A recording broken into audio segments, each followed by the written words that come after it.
എനിക്കാവതില്ലേ പൂക്കാതിരിക്കാൻ, വിഷുക്കാലമല്ലേ പൂക്കാതിരിക്കാൻ എനിക്കാവതില്ലേ. ഐശ്വര്യത്തിന്റെയും സമ്പൽ സമൃദ്ധിയുടെയും മറ്റൊരു വിഷുക്കാലം കൂടി വന്നിരിക്കുകയാണ്. സൂര്യൻ കൃത്യസമയത്ത് കിഴക്കുദിക്കുന്ന ദിവസമാണ് വിഷു. ശിബിലി, ഐതിഹ്യം അനുസരിച്ചിട്ട് ശ്രീകൃഷ്ണൻ നരകാസുരനെ വധിച്ച ദിവസം കൂടിയാണ് നമ്മൾ വിഷു ആയിട്ട് ആഘോഷിക്കുന്നത്.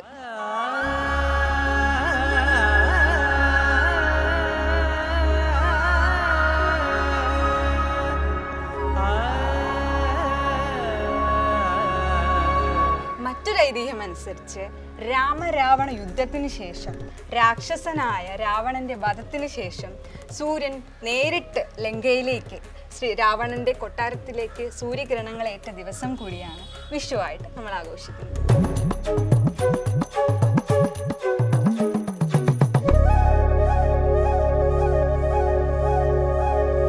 ഒരു പുതിയ വർഷത്തിന്റെ ആരംഭം കൂടിയാണല്ലോ വിഷു. അതെ, ഐശ്വര്യത്തിന്റെ ഒരു വർഷം തുടങ്ങുന്ന ആരംഭം. എല്ലാവരും ശരിക്കും വിഷുവിന്റെ തലേ ദിവസം വീട്ടിലെ മുതിർന്ന സ്ത്രീകളാണ് കണി ഒരുക്കുന്നത്. ഐശ്വര്യവും സന്തോഷവും എല്ലാം ആഗ്രഹിക്കുന്ന, പ്രതീക്ഷിച്ചുകൊണ്ടുള്ള ഒരു വർഷം.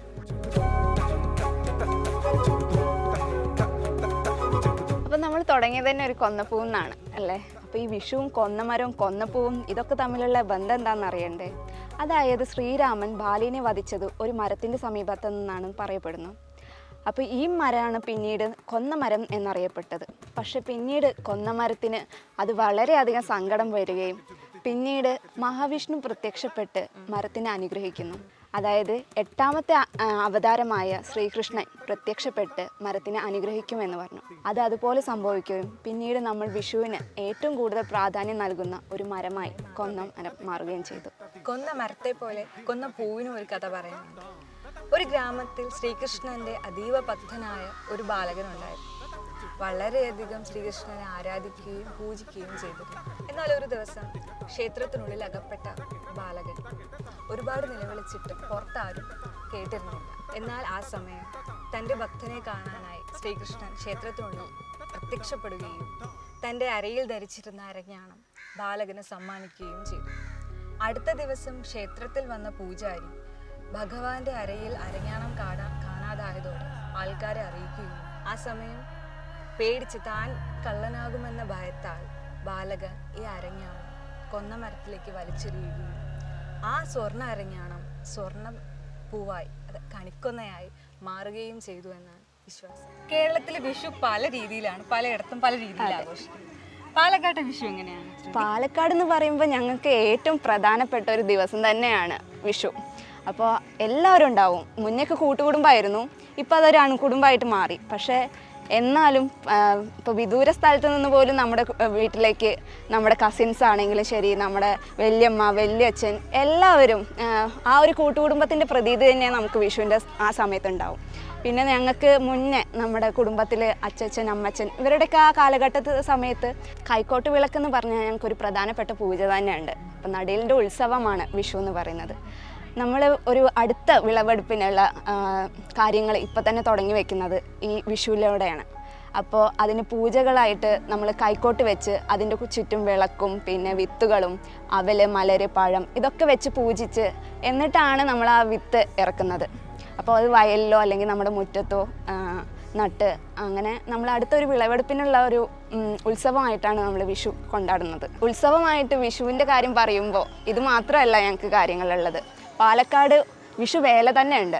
പിന്നെ നമ്മുടെ കാവിലേക്കും അല്ലെങ്കിൽ ക്ഷേത്രങ്ങളിലേക്കൊക്കെ ഈ പട്ടക്കുടയിൽ കുരുത്തോലയൊക്കെ തൂക്കി നമ്മൾ വിഷു വേലയായിട്ട് പോകും. അപ്പോൾ അതൊക്കെ ഞങ്ങളൊരു ഉത്സവമായിട്ട് തന്നെയാണ്. അതെ അതെ, എല്ലാവരും ഭയങ്കര ഉത്സവമായിട്ടാണ് വിഷു കൊണ്ടാടുന്നത്. അപ്പോൾ ശിവലി, നിങ്ങളുടെ തിരുവനന്തപുരത്തെ വിഷു എങ്ങനെയാണ്? തിരുവനന്തപുരത്ത് അങ്ങനെ വലിയ ആഘോഷങ്ങളൊന്നുമില്ല. ശ്രുതി പറഞ്ഞ പോലെ വേല നടീൽ അങ്ങനെയുള്ള ആഘോഷങ്ങളൊന്നും നമുക്കില്ല. എന്നാലും ഒരു ഓണം പോലെയൊക്കെ വിളവെടുക്കുന്ന സമയമാണ് ഓണം, അതുപോലെ നടീലുന്ന സമയമാണ് വിഷുവായിട്ട് ആഘോഷിക്കുന്നത്. നമുക്ക് അങ്ങനെ വലിയ ഒന്നുമില്ല, എന്നാലും ഒരു നല്ല ഉത്സവമാണ്. എല്ലാവരും ഒത്തൊരുമിച്ച് കൂടുന്ന ഒരു നല്ല സുന്ദരമായിട്ടൊരു നിമിഷം. കൈനീട്ടത്തിന്റെ കാര്യമൊക്കെ പറയുമ്പോൾ കൈനീട്ടമൊക്കെ കുട്ടികൾക്കാണ് കേട്ടോ ഏറ്റവും കൂടുതൽ, അവരാണ് ഏറ്റവും ത്രില്ലടിച്ചിരിക്കുന്നത്. തലേ ദിവസം കിടക്കുമ്പോഴേ ഉറങ്ങുമ്പോഴേ അവർക്കൊരു മൈൻഡ്, അവരുടെ ചിന്ത എന്ന് വെച്ചാൽ രാവിലെ എത്ര രൂപ കൈനീട്ടം ഈ പറയുന്ന എനിക്കും മുമ്പുള്ള ചിന്ത അങ്ങനെ തന്നെയായിരുന്നു കേട്ടോ. ഇനിയിപ്പോ നമ്മുടെ മുതിർന്നവർ 1 രൂപ അല്ലെങ്കിൽ 10 രൂപ തന്നാൽ പോലും നമുക്കൊക്കെ ഭയങ്കര സന്തോഷമാണ്. പിന്നെ സദ്യയുടെ കാര്യത്തിലാണെങ്കിലും ഇപ്പൊ നമ്മുടെ 2 ജില്ലക്കാരുടെയും ഭയങ്കര വ്യത്യസ്തമാണ് സദ്യയുടെ കാര്യത്തിൽ. നിങ്ങളവിടെ ശർക്കരയൊക്കെ ഇട്ട് അവിലൊക്കെ ഉണ്ടോ? വെക്കാറില്ല. ഇല്ല. അപ്പൊ എങ്ങനെയാണ് സദ്യയുടെ കാര്യങ്ങളൊക്കെ? സദ്യ ഇഞ്ചിയും നാരങ്ങ മാങ്ങ അങ്ങനെ തുടങ്ങിയിട്ട് അങ്ങനെ പോകുന്നു. പരിപ്പ് കിട്ടുന്നു, പിന്നെ സാമ്പാർ, പിന്നെ പുളിശ്ശേരി, പിന്നെ രസം, അങ്ങനെ വിപുലമാണ്. അപ്പൊ പിന്നെ പറയാനുള്ളത് ഇവിടെ ഏറ്റവും പ്രധാനപ്പെട്ടത് ബോളിയും പായസമാണ്, അടപ്രഥമൻ അല്ലേ? അതെ, ബോളിയും പായസവും. അത് സദ്യയാണോ ബോളിയും പായസം നിർബന്ധമായിട്ടുണ്ടായി. അതെ. അപ്പൊ ഞാൻ ഇവിടെ വന്ന് കഴിച്ചിട്ട് എനിക്ക് ഏറ്റവും കൂടുതൽ ഇഷ്ടപ്പെട്ടതും അത് തന്നെയാണ് കേട്ടോ. അടപ്രഥമനും ബോളിയും കൂട്ടി കഴിക്കുന്ന ആ ഒരു രുചി അത് വേറെ തന്നെയാണ്. എവിടെന്നാ വരുന്നത്? ഞങ്ങള് തൃശ്ശൂര്. അപ്പൊ തൃശ്ശൂരൊക്കെ എന്തായാലും വിഷു നന്നായി ആഘോഷിക്കുന്ന ഒരു ഇതാണ്. അപ്പൊ എങ്ങനെയാണ് കണിയൊക്കെ കണിയെടുക്കും?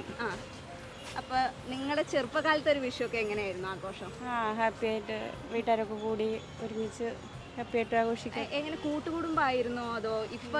അല്ല, വിഷുക്കാവുമ്പോ അങ്ങനെയുള്ളവരൊക്കെ അടുത്ത് വന്ന് അങ്ങനെ ആഘോഷിക്കാറുണ്ട്, വീട്ടിലേക്കൊക്കെ വരും.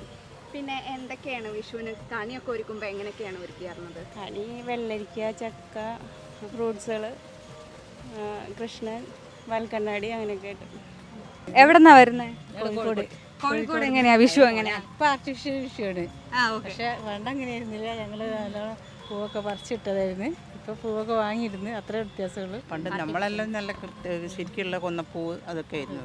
ഇപ്പം കൃത്രിമ കൊന്നപ്പൂവൊക്കെയാണ് വെക്കണം. പിന്നെ കണി വെക്കുമ്പോൾ കൃഷ്ണനോ അതും ഇതൊക്കെ ആയിട്ട് അതുണ്ടാക്കും. ആരാണ്? അമ്മയാണോ അമ്മമ്മയാണോ കണി കാണിക്കുന്നത് രാവിലെ? അമ്മ. തലേ ദിവസം കണി ഒരുക്കാൻ വേണ്ടിയിട്ട് അമ്മയുടെ കൂടെ ഒക്കെ കൂടാറുണ്ടോ? അങ്ങനെ നിൽക്കാറില്ല, അമ്മ അച്ഛനും കൂടിയിട്ടാണ് നിൽക്കാറ്. കണി വെക്കുന്നത് അല്ലേ? കൈനീട്ടോ കിട്ടാറുണ്ടോ? കിട്ടാറുണ്ട്. ഓ, എങ്ങനെയാണ് വിഷു സദ്യയൊക്കെ കഴിക്കുന്നത്? അടിപൊളിയാണോ? അടിപൊളിയാണ്. എല്ലാവരും വീട്ടുകാരെല്ലാവരും ഒരുമിച്ച് കൂടും? ചിലപ്പം എല്ലാവരും കാണും, ചിലപ്പം നമ്മൾ മാത്രമായിരിക്കും. പഴയതുപോലെയുള്ള ഒരു വൈബൊന്നുമില്ല. സദ്യയൊക്കെ വീട്ടിലെങ്ങനെ? അത് അമ്മയും അമ്മുമ്മയും എല്ലാരും കൂടെ ചേർന്ന് ഉണ്ടാക്കും.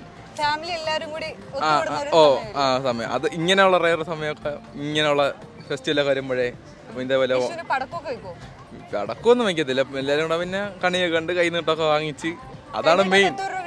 എല്ലാം കൂടെ പിന്നെ എല്ലാവരും അങ്ങോട്ട് ചെന്ന് കൈ നീട്ടി ചോദിക്കും. അങ്ങനെ നമുക്ക് വരുമാനം കിട്ടുന്ന അങ്ങനെയല്ല, പോക്കറ്റ് മണി അങ്ങനെയൊക്കെയാണ് കിട്ടുന്നത്. അതുകൊണ്ട് പിന്നെ വിഷയമാണ്. പക്ഷെ ഇന്ന് ഇപ്പോഴത്തെ തലമുറ അത്ര കൊള്ളൂല, പഴയതൊക്കെയാണ്. അല്ല, ഇപ്പോഴത്തെ കൊള്ളൂലെന്ന്. നേരത്തെ പണ്ട് നല്ല ഇതായിരുന്നു. അത് രാവിലെ അമ്മ കൊണ്ട് കണിയൊക്കെ കാണിച്ച് രാവിലെ എണീറ്റ് പിന്നെ ഫുഡൊക്കെ കഴിച്ച് അടിപൊളിയാണ്. ആ വർഷം അടിപൊളിയായിട്ടുണ്ടോ വിഷ്ണുവിനെ കൃഷ്ണനെ കണിയുണ്ടോ? അടിപൊളിയായിട്ടുണ്ട്. ഉണ്ട്. I'm from Denmark. Okay, do you know anything about our Kerala's special celebration, Vishu? Beautiful, big banana leaf, lots of different curries and different colors. Did you like that? Yes, it was delicious. Okay. Yeah, it was very tasty. Thank you. You're welcome. ശ്രുതി, നമ്മളിപ്പോൾ ഇവിടെ നിൽക്കുന്നത് തിരുവനന്തപുരത്ത് തന്നെ ഏറ്റവും വലിയ മാർക്കറ്റായ ചാല മാർക്കറ്റിലാണ്.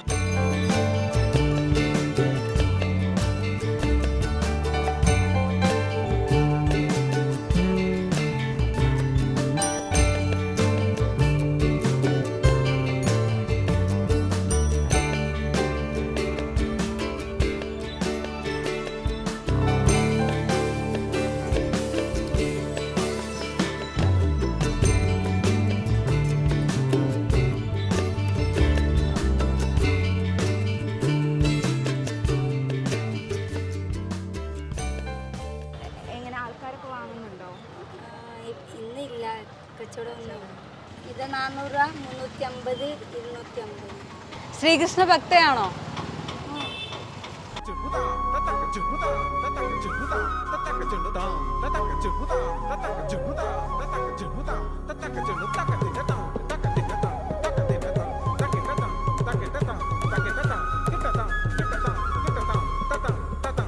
അനന്തപുരി മറ്റൊരു വിഷുക്കാലത്തെ വരവേൽക്കാൻ ഒരുങ്ങുകയാണ്.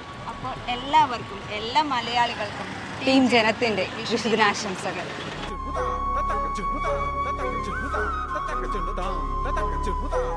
Jumhuda,